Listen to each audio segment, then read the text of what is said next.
name is Dr. Anthony Levatino.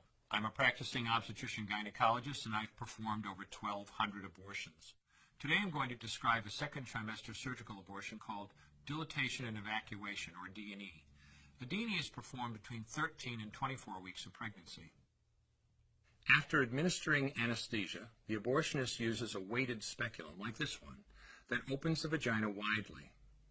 Because second trimester babies are so large, this greater access facilitates a late-term abortion.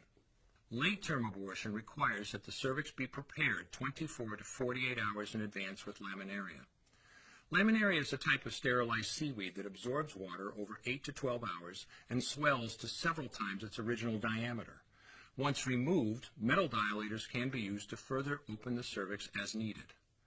Once the cervix has been stretched open, the suction tube is placed inside. A baby at 20 weeks gestation is as big as the length of my hand, from head to rump, not counting the legs. The suction machine is turned on, and pale yellow amniotic fluid surrounding the baby is suctioned out through the catheters. With babies this big, they don't fit through catheters this size. The baby's bones and skull are too strong to be torn apart by suction alone. This is a Sofer clamp. A Sofer clamp is made of stainless steel. It's about 13 inches long. The business end is about 2.5 inches long and 1/2 inch wide, and there are rows of sharp teeth. This is a grasping instrument. When it gets a hold of something, it does not let go. The abortionist uses this clamp to grasp an arm or leg. Once he has a firm grip, the abortionist pulls hard in order to tear the limb from the baby's body. One by one, the rest of the limbs are removed, along with the intestines, the spine, and the heart and lungs. Usually the most difficult part of the procedure is extracting the baby's head, which is about the size of a large plum at 20 weeks. The head is grasped and crushed. The abortionist knows he has crushed the skull when a white substance comes out of the cervix. This was the baby's brains. The abortionist then removes skull pieces.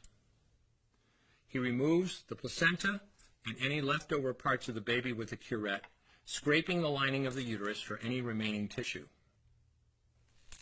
The abortionist then collects the baby parts and reassembles them to make sure that there are 2 arms, 2 legs, and all the pieces. Once all the parts have been accounted for, the abortion is complete. For the woman, this procedure carries a significant risk of major complications, including perforation or laceration of the uterus or cervix, with possible damage to the bowel, bladder, and other maternal organs. Infection and hemorrhage can also occur, which can even lead to death.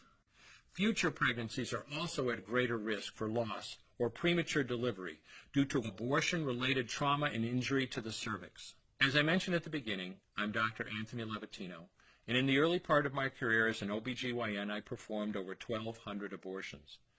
One day, after completing one of those abortions, I looked at the remains of a preborn child whose life I had ended, and all I could see was someone's son or daughter.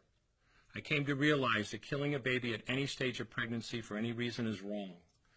I want you to know today, no matter where you're at or what you've done, you can change. Make a decision today to protect the preborn. Thank you for your time.